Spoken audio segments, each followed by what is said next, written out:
Bonjour à toutes et à tous, vous regardez l'échiquier mondial sur RT France. Au sommaire aujourd'hui, deux États antagonistes du Maghreb, l'Algérie et le Maroc. Historiquement complexes, leurs relations viennent encore de se dégrader, faisant apparaître des risques supplémentaires pour la région. Quel est donc l'état des lieux actuel dans cette confrontation opposant deux pays voisins du nord de l'Afrique ? Le 24 août, le ministre algérien des Affaires étrangères annonce la suspension des relations diplomatiques avec le Maroc. Une série d'accusations est également avancée par la diplomatie algérienne contre Rabat, notamment son soutien présumé au terrorisme et au séparatisme, ainsi que l'espionnage. La diplomatie marocaine qualifie ces accusations d'absurdes et dit regretter la décision algérienne. Très vite, après la rupture, les appels au dialogue se multiplient de la part de la communauté internationale. L'Union européenne, l'Union africaine et la Ligue arabe proposent leur médiation aux parties du conflit. Les médias dévoilent aussi la volonté de certains pays de la région de s'imposer en tant que médiateurs, à savoir la Mauritanie, l'Arabie saoudite, l'Égypte et le Koweït. Or, la réconciliation reste une perspective lointaine. La rivalité entre Alger et Rabat va crescendo. Les deux pays cherchent à peser dans la crise libyenne, se livrent une lutte d'influence au sein de l'Union africaine et surtout continuent de s'affronter sur le dossier épineux du Sahara occidental. Il y a aussi la coopération du Maroc avec Israël qui irrite l'Algérie, farouche défenseur de la cause palestinienne.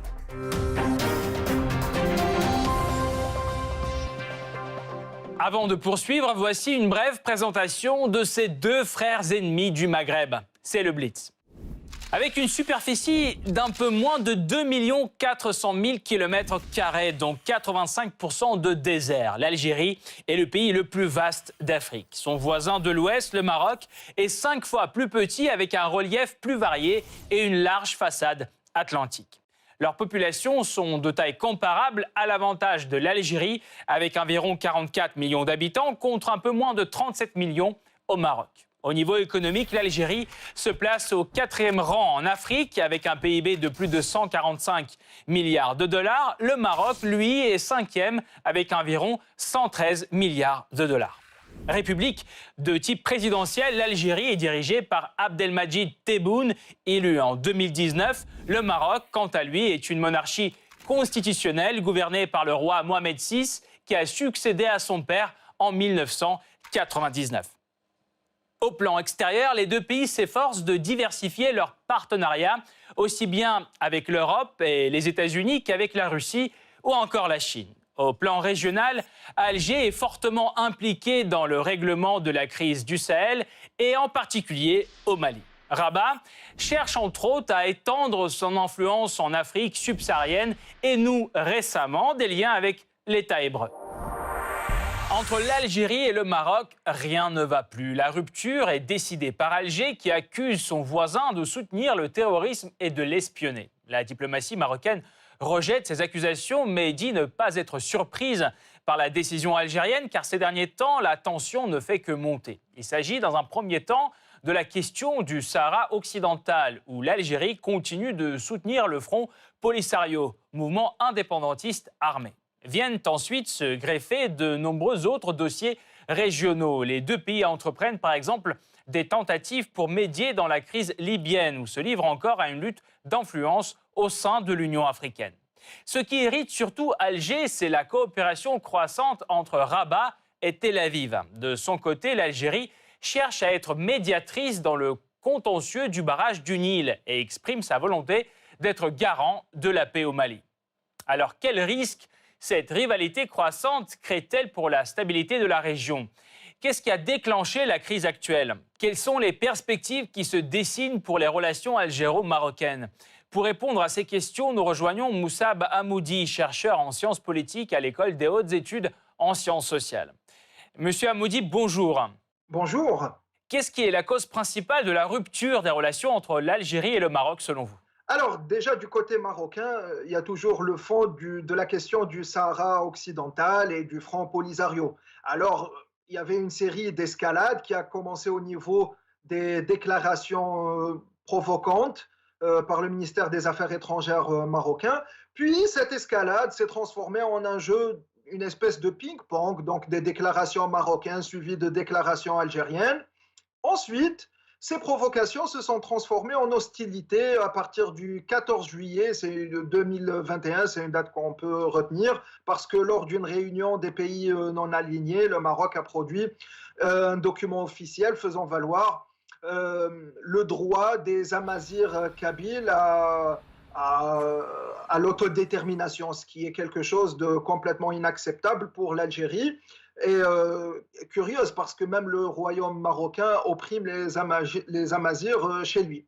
Donc du côté algérien, la motivation est aussi la gestion d'une crise politique interne, parce qu'on sait que le régime militaire algérien subit une vague de protestation inédite, c'est le Hirak, une vague de démocratisation populaire, une volonté en tout cas. Et donc, l'objectif premier de la junte militaire, c'est de sortir de cette crise. Alors, comment elle va faire? Elle va essayer de créer un ennemi intérieur, plus un ennemi extérieur, puis en les connectant. Ce qu'elle va faire, donc, elle va cibler des mouvements algériens minoritaires, voire éphémères. Rapidement, je peux l'expliquer pour bien faire comprendre. Il y a le mouvement séparatiste qui est le MAC, le mouvement pour l'autonomie de la Kabylie, c'est un mouvement amazigh minoritaire mais autonomiste, donc qui n'est pas national. Et le deuxième, c'est un mouvement d'islamistes, c'est un mouvement islamiste, c'est Rachad. Donc, mais il n'a pas une présence réelle, c'est vraiment éphémère, c'est sur des youtubeurs un peu lascar avec des fatwas des pays de Golfe. Donc, ceux-là, elle va bien qu'ils soient minoritaires, elle va essayer de les concrétiser, puis dire qu'ils sont financés justement par le Maroc. Donc le Maroc intervient, s'immisce dans les affaires intérieures en agitant des épouvantails. Ensuite, le régime algérien va dire que tout ce package menace sa sécurité intérieure. Donc ce sont les motivations du Maroc et de l'Algérie. Quelles conséquences cette rupture promet-elle pour les deux pays aujourd'hui ? Alors, bien sûr, les dommages sont là depuis longtemps en vrai, parce que, rappelons, l'histoire a toujours été tumultueuse entre le Maroc et l'Algérie. En 1963, il y a eu même un conflit armé concernant les frontières, pourtant à la sortie de l'indépendance de l'Algérie. Donc, il y a eu une série de ruptures diplomatiques, il y a eu même des histoires sécuritaires. La dernière est bien sûr les écoutes via Pegasus. C'est-à-dire il y a eu un seul moment de salut, c'était en 1987, lorsqu'il y a eu un rapprochement, mais c'est une parenthèse dans l'histoire des relations entre les deux pays, donc ça n'a pas duré longtemps. Maintenant, il reste un seul dossier. C'est le dossier économique, là où il y a encore une coopération entre l'Algérie et le Maroc, sur le dossier du gazoduc. Donc il y a un acheminement du gazoduc de l'Algérie vers l'Espagne en passant par le Maroc. Et donc le Maroc prélève pour sa consommation interne en plus des droits de passage, sauf que ce contrat ne va pas être conduit. Donc l'Algérie a déjà préparé un autre projet qui va acheminer le gazoduc de l'Algérie vers l'Espagne sans passer par le Maroc. Donc les conséquences, ce sont bien sûr la rupture définitive, parce que le dernier volet qui tenait encore, c'était ce volet-là qui est purement économique, mais qui ne va pas être reconduit. Donc la rupture sera définitivement consommée. Et du coup, vous pensez que ça aura un impact économique fort pour le Maroc ou pas ? Elle aura donc moins de revenus. Elle ne pourra pas compter sur les revenus du droit de passage, et elle n'aura pas le droit de la consommation, ce qui va donc augmenter les tarifications quelque part et réduire la recette, qui est quand même importante. C'est un impact fort économiquement parlant. C'est un impact fort, mais déjà le Maroc prépare le terrain parce qu'il essaye un peu d'avoir plus de présence en Afrique, justement pour pallier à cette carence, et essayer de développer d'autres relations en Afrique, justement pour se passer du rôle algérien. Merci beaucoup, Monsieur Hamoudi. Nous allons poursuivre notre analyse tout de suite, mais nous vous retrouverons à la fin de cette émission pour plus de détails sur ce thème. Merci encore. La guerre froide entre l'Algérie et le Maroc vient de franchir une nouvelle étape. Le 24 août, le ministre algérien des Affaires étrangères, Ramtan Lamamra, annonce la rupture des relations diplomatiques avec le Maroc. L'Algérie a décidé de rompre ses relations diplomatiques avec le Maroc à partir d'aujourd'hui. Une décision que l'Algérie justifie par toute une liste d'accusations. Il s'agit tout d'abord du soutien du Maroc à l'autodétermination du peuple kabyle qui vit dans une région montagneuse du nord de l'Algérie, la Kabylie. Cette position qui indigne les autorités algériennes vient d'être énoncée en juillet par la diplomatie marocaine à l'ONU. Ensuite vient l'appui présumé du Maroc à deux groupes considérés comme terroristes par Alger, le mouvement pour l'autodétermination de la Kabylie et le Rachad. Ces deux entités sont entre autres accusées par le gouvernement algérien d'être derrière les incendies ayant ravagé le nord du pays. Ensuite, Rabat est accusé d'espionnage sur des responsables et des citoyens algériens. À en croire les autorités algériennes, le Maroc se serait servi du logiciel israélien Pegasus à cette fin. Des accusations aussitôt démenties par la diplomatie marocaine qui réagit fermement à la décision de l'Algérie de rompre les relations diplomatiques. Le Maroc regrette cette décision complètement injustifiée mais attendue au regard de la logique d'escalade constatée ces dernières semaines. Il rejette catégoriquement les prétextes fallacieux, voire absurdes, qui la sous-tendent. Cette escalade découle d'une rivalité croissante sur nombre de dossiers régionaux dont le principal est la question du Sahara occidental. Ancienne province espagnole située au nord-ouest de l'Afrique, elle est revendiquée par le Maroc comme faisant partie intégrante de son territoire. L'Algérie prône l'indépendance du Sahara occidental et soutient le Front Polisario, groupe indépendantiste armé qui contrôle actuellement une partie sud-est du Sahara occidental, alors que le Maroc assure son autorité sur la majeure partie de la région disputée. Après un cessez-le-feu de 30 ans entre le Maroc et le Front Polisario, des affrontements éclatent de nouveau fin 2020. En réponse au blocage par les indépendantistes d'une autoroute reliant le Maroc à la Mauritanie, Rabat envoie des troupes pour chasser les membres du Front Polisario. Des échanges de tirs se multiplient depuis dans cette zone disputée. L'Algérie ne reste pas de côté. Elle fournit une aide humanitaire aux indépendantistes et appelle la communauté internationale à la solidarité avec le peuple sahraoui. Dans cette escalade de tensions, un rôle particulier a été joué par les médias des deux pays. Après la rupture des relations, une véritable guerre médiatique a éclaté entre les deux voisins. La presse algérienne désigne le Maroc comme le principal responsable de la dégradation des relations. Elle parle d'actes hostiles, inamicaux, malveillants, mais aussi d'une ligne politique expansionniste du royaume qui menace toute la région. Dans la presse marocaine, la rupture est présentée comme une tentative de l'État voisin de détourner l'attention de ses citoyens des échecs internes et externes, d'exporter ses problèmes et de créer un ennemi virtuel. Aujourd'hui, pourtant, l'Algérie ne se limite pas à une offensive médiatique et porte aussi un coup sévère au secteur énergétique du Maroc. Le 26 août dernier, le ministre algérien de l'Énergie affirme l'intention de son pays de ne pas prolonger le contrat de livraison de gaz naturel vers l'Espagne via le gazoduc Maghreb-Europe, passant par le territoire marocain. Ce contrat, conclu en 2011 pour une durée de 10 ans, permettait aux Marocains de bénéficier du droit de passage payé en livraison du gaz naturel algérien. Quant à l'Espagne, l'Algérie compte y poursuivre pleinement ses livraisons, mais via un autre gazoduc reliant directement l'Algérie et l'Espagne par la mer, Medgaz. Alors jusqu'où peut aller la rivalité entre les deux pays? Car ces derniers temps, les deux États ne cessent de jouer des muscles l'un face à l'autre. Rien que cette année, l'Algérie mène 2 vastes exercices militaires près de la frontière marocaine. Des chars, des véhicules tout-terrain, des hélicoptères, des avions de combat et des appareils ravitailleurs. Quasi tous les types d'armements sont déployés. Rabat répond par des manœuvres conjointes tenues cette année avec ses partenaires internationaux, notamment les États-Unis et la France. Alors comment cette escalade entre les deux voisins peut-elle affecter la stabilité régionale? Qui cherche à s'imposer en tant que médiateur dans le règlement de cette crise? Quelle est l'origine de cette confrontation interminable entre l'Algérie et le Maroc? La réponse après la pause.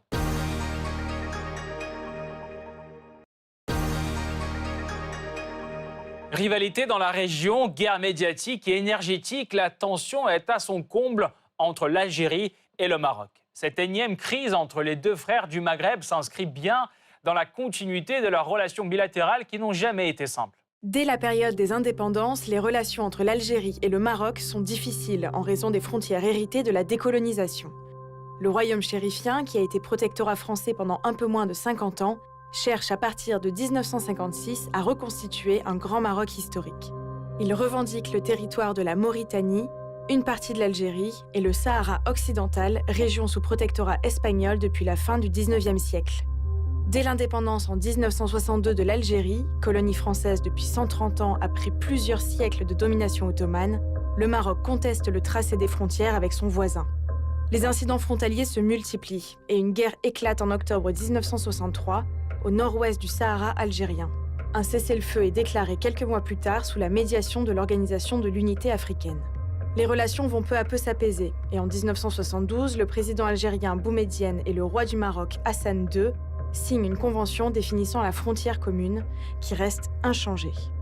Cependant, les rapports vont de nouveau se tendre au moment de la décolonisation du Sahara occidental par l'Espagne, qui fait face à la pression internationale. L'Algérie soutient le Front Polisario, mouvement indépendantiste créé en 1973, et voit d'un mauvais œil les prétentions du Maroc, son rival régional, sur une région riche en ressources naturelles. En 1975, le Tribunal international de justice de l'ONU rend un avis reconnaissant le droit de la population sahraoui à l'autodétermination, de même que la Cour internationale de justice à La Haye. Le roi Hassan II organise alors une marche pacifique de 350 000 Marocains qui entrent dans le territoire saharien en novembre 1975. Quelques jours plus tard, Madrid transfère l'administration de la région au Maroc et à la Mauritanie, qui en revendique la partie sud. Ni le Polisario ni l'Algérie ne sont consultés. En réaction, l'Algérie expulse de son territoire des dizaines de milliers de Marocains. Et en 1976, les deux pays rompent leurs relations diplomatiques. Le Polisario, soutenu et armé par l'Algérie qui lui sert de base arrière, mène alors une guérilla contre le Maroc. Au plan international, Rabat se retrouve isolé. Une résolution de l'ONU reconnaissant en 1979 le Polisario comme représentant du peuple sahraoui. La Mauritanie renonce par traité au Sahara occidental le 5 août, reconnaissant le Polisario comme seul représentant légitime du peuple du Sahara occidental. Elle se retire alors de la partie qu'elle occupe, et le Maroc prend peu à peu le contrôle de la plus grande partie de la région. Dans les années 80, les tensions entre l'Algérie et le Maroc s'apaisent. À cette époque, naît l'idée de la création d'une union du Maghreb arabe, à l'image de la CEE en Europe. En 1983, Rabat et Alger rétablissent la libre circulation des personnes et des biens, et en 1988, les relations diplomatiques sont reprises. L'UMA est finalement créée en 1989, regroupant les 5 pays du Maghreb. Quant au Sahara occidental, un cessez-le-feu est signé en 1991 sous l'égide de l'ONU entre le Polisario et le Maroc, qui contrôle alors 80% du territoire. En 1994, alors que l'Algérie, en pleine guerre civile, connaît une vague d'attaques islamistes, une nouvelle crise éclate. Un attentat perpétré par plusieurs ressortissants français d'origine algérienne et marocaine a lieu dans un hôtel à Marrakech, tuant 2 touristes espagnols. Le Maroc décide d'instaurer des visas d'entrée aux Algériens, et Alger riposte en agissant de même et ferme ses frontières terrestres avec le royaume chérifien. L'élection du président algérien Bouteflika en 1999, en même temps que l'avènement du nouveau roi Mohamed VI au Maroc, faut entrevoir une détente possible.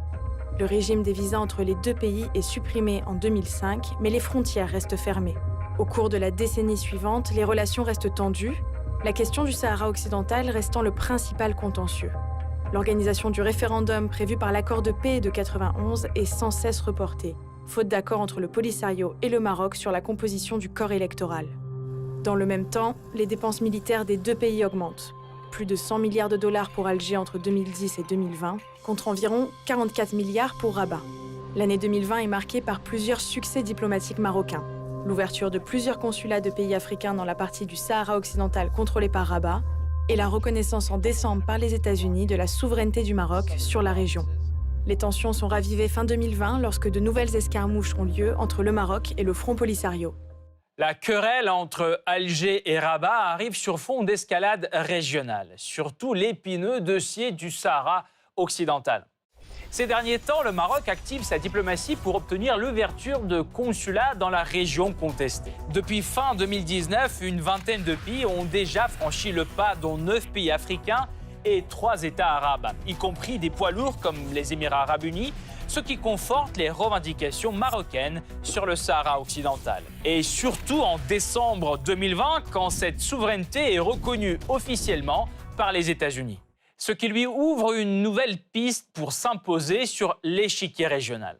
Car en échange du geste américain, le même jour, Rabat normalise ses relations avec Tel Aviv, aux plus grandes dames d'Alger qui traite Israël d'entité sioniste et soutient l'autorité palestinienne. Le Maroc devient donc le 6e pays arabe à reconnaître Israël, un groupe de plus en plus imposant d'ailleurs. En plus, cette mesure permet au Maroc de tester son influence au sein de l'Union africaine, qu'il a réintégrée 4 ans auparavant. Un test réussi. Grâce à l'aide marocaine, en juillet 2021, Israël devient membre observateur de l'Union. En échange, le Maroc compte sur les investissements israéliens et son appui diplomatique, y compris face à Alger. Et cet appui ne tarde pas à arriver. Nous partageons certaines inquiétudes au sujet du rôle joué par l'Algérie dans la région, son rapprochement avec l'Iran et la campagne qu'elle mène contre l'admission d'Israël en tant que membre observateur de l'Union africaine. La goutte d'eau qui fait déborder le vase pour la patience algérienne. Dans sa rupture avec Rabat, Alger blâme aussi la politique d'Israël. Le Royaume du Maroc a fait de son territoire national une franchise diplomatique et une tête de pont pour planifier, organiser et soutenir une série d'actions hostiles et caractérisées contre l'Algérie. Les dernières en date concernent les accusations insensées et les menaces à peine voilées proférées par le ministre israélien des Affaires étrangères. L'Algérie tente en effet de contrer les avancées diplomatiques du duo israélo-marocain, comme l'octroi du statut d'observateur à l'Union africaine à Tel Aviv, un pas tout de suite rejeté par Alger. Début août, la presse locale rapporte que l'Algérie et 6 autres pays d'Afrique envoient une note verbale à l'Union africaine. Ils s'opposent à l'adhésion d'Israël en tant que membre observateur et exigent le réexamen de cette décision. La missive serait soutenue par 4 pays arabes et la Ligue arabe. Pourtant, aucun État mentionné ne confirme officiellement cette démarche. Or, le ton est donné. Plus tard, dans le mois d'août, la communauté de développement d'Afrique australe s'oppose ouvertement à l'adhésion d'Israël à l'Union africaine. Résultat, l'Union africaine doit céder. Elle réexaminera le statut d'Israël à sa prochaine réunion en octobre. Une petite victoire pour l'Algérie, mais est-ce pour longtemps ? C'est justement l'ambition du nouveau ministre algérien des Affaires étrangères, Ramtan Lamamra, nommé en juillet. Depuis, Alger s'active tous azimuts pour bousculer les positions marocaines. Exemple, fin juillet, la Tunisie plonge dans une crise politique. Alger et Rabat se bousculent pour manifester leur soutien et envoient leur ministre à Tunis le jour même. En Libye, le Maroc reste un médiateur crucial depuis fin 2020. Pour lui disputer ce rôle, l'Algérie ranime en septembre les consultations des États du voisinage de la Libye. En dehors de la confrontation directe, Alger s'impose aussi dans d'autres dossiers régionaux, comme médiateur dans le contentieux du barrage du Nil et comme garant de la paix au Mali. L'Algérie, de par son histoire, son poids et ses responsabilités, est prête plus que jamais à tirer les pays de la région pour les aider à décoller à nouveau et avec force vers la réalisation de cet objectif escompté. Alger semble rattraper ses positions. Rabat ne lâche pas non plus les siennes dans la région, mais aussi dans le monde. L'Algérie renforce ses liens avec la Russie et la Chine et le Maroc chouchoute les États-Unis. Et un appel au dialogue se fait entendre jusqu'à l'ONU. Je peux vous dire que le secrétaire général encourage les 2 pays voisins à trouver la voie à suivre pour réparer leurs relations, y compris en vue d'assurer la paix et la sécurité dans la région. Le divorce entre Rabat et Alger est-il définitif ou un compromis reste-t-il possible ? Comment les 2 pays s'adapteront-ils à cette nouvelle réalité et quels nouveaux enjeux apportent-elles ? Pour y voir plus clair, nous rejoignons de nouveau Moussab Hamoudi, chercheur en sciences politiques à l'École des hautes études en sciences sociales. Monsieur Hamoudi, peut-on dire que le Maroc a en quelque sorte battu l'Algérie diplomatiquement avec la décision des États-Unis de reconnaître la souveraineté de Rabat sur le Sahara occidental ? Alors, bien sûr, le Maroc a marqué des points, mais la question est un peu plus complexe quand on y voit plus précisément, puisqu'il y a une autre donnée importante qui est le droit international. Donc, on sait qu'il y a une mission onusienne pour organiser un référendum au Sahara occidental. C'est la mission, la MINURSO. Et il y a aussi un envoyé spécial qui est d'ailleurs le russe Alexander Ivanko. Il y a aussi des réalités anthropologiques de terrain qui font que c'est très difficile.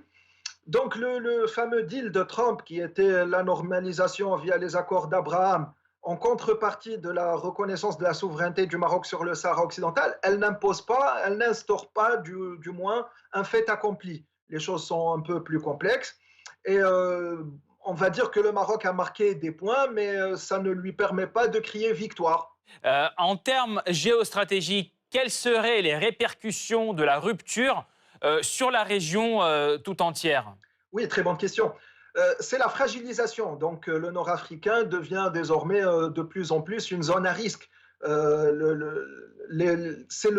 fait, plus précisément, c'est les voisins qui vont payer les pots cassés parce que surtout la Libye et la zone Sahel, puisque finalement, les rapports entre l'Algérie et le Maroc, on l'avait dit, n'ont jamais été au bon fixe. Donc, ce sont les voisins qui vont payer. On sait que la Libye cherche un peu, elle essaye de frôler un chemin vers la stabilité, mais tant bien que mal, le chemin est très difficile.